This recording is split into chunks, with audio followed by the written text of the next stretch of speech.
Halo semuanya, selamat datang. Jujur saja, saya benar-benar bersemangat hari ini. Karena kita bakal jalan-jalan, bukan jalan-jalan biasa. Tapi melintasi benua dan waktu. Kita akan menelusuri sejarah dari sebuah mata pelajaran yang saya yakin 100% kita semua pasti pernah mempelajarinya waktu sekolah dulu. Kita akan melihat gimana sih sebuah konsep akademis yang lahir jauh di Amerika bisa melintasi samudra dan akhirnya berakar kuat jadi fondasi pendidikan di Indonesia. Siapkan diri kalian karena kita akan melihat sejarah pendidikan dari sudut pandang yang sama sekali baru. Coba deh inget-inget lagi zaman sekolah dulu.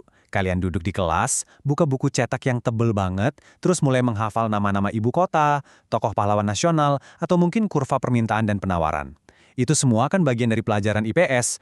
Tapi pernah nggak sih kalian benar-benar berhenti sejenak dan mikir sebenarnya pelajaran ini tuh asalnya dari mana sih? Siapa coba yang pertama kali punya ide buat menggabungkan semua topik ini jadi satu mata pelajaran yang utuh? Jawabannya ternyata jauh banget dari ruang kelas kita. Dan percayalah, sejarahnya penuh dengan perdebatan akademis yang seru banget. Oke, ini peta perjalanan kita hari ini. Kita mulai dari asal-usul ilmu sosial, lalu masuk ke perjalanan berliku dari social studies itu sendiri. Habis itu kita bahas momen bersejarah lahirnya IPS di Indonesia, terus melihat gimana evolusi kurikulum kita, dan ditutup dengan mengintip paradigma pendidikan IPS. Yuk, langsung aja. Bagian pertama, asal-usul ilmu sosial alias lahirnya social studies di Amerika. Kita putar waktu sebentar ke tahun 1935 dan pindah lokasi ke Amerika Serikat. Disinilah organisasi bernama National Council for the Social Studies atau NCSS mulai mempublikasikan karya-karya akademis. Ini nih tonggak awal gimana ilmu sosial seharusnya diajarkan ke anak sekolah. Ide utamanya bisa kita lihat dari kutipan Bruce Wesley di tahun 1937 ini. Intinya, social studies itu adalah ilmu-ilmu sosial yang disederhanakan demi tujuan pendidikan. Bayangin aja betapa rumitnya ilmu politik atau sosiologi di tingkat universitas kan? Nah, tujuan utamanya adalah mengambil disiplin-disiplin akademis tingkat dewa tadi, menyaringnya, dan menyederhanakannya biar bisa dicerna sama anak-anak dan remaja. Buat zaman itu, ini adalah langkah yang luar biasa revolusioner loh. Terus bahan bakunya apa aja sih? Konten pelajarannya tuh digali dari disiplin ilmu yang berat-berat. Ada sejarah, ekonomi, politik, sosiologi, antropologi, psikologi, geografi, sampai filsafat. Semua cabang ilmu sosial, humaniora, dan sains ini dilebur jadi satu. Tujuannya bukan cuma biar siswa hafal fakta, tapi buat ngebangun kesadaran pribadi dan pemahaman bermasyarakat yang utuh. Bener-bener paket komplit.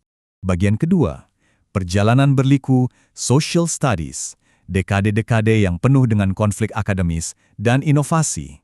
Ternyata ya, meramu sekian banyak ilmu jadi satu mata pelajaran itu nggak gampang. Dekade-dekade berikutnya malah berubah jadi semacam medan tempur akademis.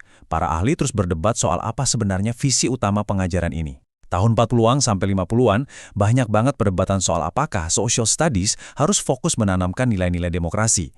Nah, dari konflik ini, muncullah inovasi dari tokoh kayak Maurice Hunt dan Lawrence Metcalfe yang fokus ke pendidikan kewarganegaraan. Masuk ke tahun 60-an, ada semacam revolusi akademis. Mereka sadar ilmu-ilmu ini nggak bisa diajarin secara terpisah, harus dicari hubungan antar ilmunya. Sayangnya, di tahun 70-an, mimpi besar bikin The New Social Studies masih belum benar-benar terwujud. Tarik ulurnya panjang banget. Jadi, poin krusialnya ada di sini. Akhirnya, di tahun 1994, NCSS ngeluarin pedoman yang bisa dibilang mengubah permainan. Mereka menegaskan kalau program ini punya esensi yang harus diutamakan dan harus nyambung dari TK sampai SMA. Siswa tuh nggak lagi dilihat sebagai gelas kosong yang pasif. Sekarang, siswa adalah pembangun pengetahuan yang aktif. Pengetahuan yang dulunya terkotak-kotak, sekarang dilihat secara terpadu lewat pendekatan multidisiplin. Ini win-win solution banget buat cara kita belajar. Masuk ke bagian ketiga, lahirnya IPS di Indonesia. Menyeberangi samudera menuju rumah baru. Sekarang, kita tinggalin dulu perdebatan di Amerika, kita pulang ke Indonesia. Gimana sih konsep bule ini bisa mendarat di sini? Sejarah mencatat ada dua momen yang sangat masif. Tahun 1972, itu pertama kalinya konsep ini dibahas secara nasional, tepatnya di Seminar Nasional Kali Civic Education di Tawangmangu, Solo. Gak nunggu lama, dari seminar itu gagasannya langsung diuji coba. Tahun 1972 sampai 1973, konsep ini masuk ke sekolah lewat proyek Perintis Sekolah Pembangunan atau PUPSP yang dibikin sama IKIP Bandung. Waktu itu, namanya masih Pendidikan Kewarganegaraan Negara atau Sosial. Ini dia nih, bibit pertama IPS di tanah air kita. Tentu aja, nyari nama yang pas buat konsep baru ini butuh waktu. Sempat ada 3 istilah yang gonta-ganti dipakai sama para pendidik kita. Pengetahuan sosial, terus terjemahan literalnya yaitu studi sosial, dan yang terakhir ilmu pengetahuan sosial. Dan seperti yang kita tahu sekarang, opsi ketigalah yang akhirnya jadi pemenang dan dikenal dengan singkatan legendarisnya IPS. Bagian keempat, evolusi kurikulum IPS kita. Gimana ruang kelas di Indonesia mulai dibentuk? Setelah namanya diresmikan, PR selanjutnya adalah masukin ini ke jadwal kelas jutaan anak Indonesia. Yang paling menarik dari evolusi kurikulum tahun 75 dan 94 ini adalah polanya. Rapi banget. Anak SD itu selalu dikasih IPS terpadu. Kenapa? Ya karena anak kecil butuh pemahaman holistik tentang lingkungan sosialnya. Nggak usah dipisah-pisah dulu. Pas naik ke SMP, ilmunya mulai terkonfederasi. Geografi, sejarah, dan ekonomi mulai punya payung sendiri. Puncaknya di SMA, IPS diajarkan secara terpisah buat persiapan spesialisasi akademik nanti. Oh ya, kurikulum ini juga ngenalin pendidikan moral Pancasila atau PMP. Sangat sistematis kan? Bagian kelima, mengenal paradigma pendidikan IPS, sains di balik mata pelajaran itu sendiri, atau yang kita kenal dengan PDIPS. Oke, mari kita zoom in sedikit ke bingkai akademisnya. Inilah sains di balik ilmunya. Kalau kalian pikir pakar IPS itu cuma sibuk baca buku sejarah seharian, wah, kalian bakal kaget lihat 7 objek telaah ini. Ini tuh kompleks banget. Mereka nggak cuma ngurusin disiplin ilmunya aja, tapi juga meneliti karakteristik psikologi siswa, mulai dari anak SD sampai mahasiswa kampus. Mereka mikirin strateginya, medianya, sampai masalah teknologi masa kini. Bahkan, norma agama juga masuk sebagai landasan profesionalisme gurunya loh. Jadi, ngajar IPS itu sama dengan memahami manusia secara utuh di lingkungannya. Buat ngelakuin kajian sekokoh itu, para ahli butuh yang namanya paradigma. Mengutip Thomas Kuhn dari tahun 1970, paradigma itu pola atau model yang udah diterima. Tenang, nggak usah bingung sama jargonnya. Intinya, dalam pendidikan IPS, ini tuh sesederhana pola pikir, pola sikap, dan pola tindak. Ibaratnya, ini kacamata khusus yang dipakai para pakar waktu mereka nyari metode pengajaran baru biar kelas IPS semakin asik dan efektif. Terus, prakteknya gimana dong? Mereka pakai proses yang namanya KITR. Kita bedah satu-satu ya. Pertama, konstruksi. Ngebangun ide dasar dari pengetahuannya.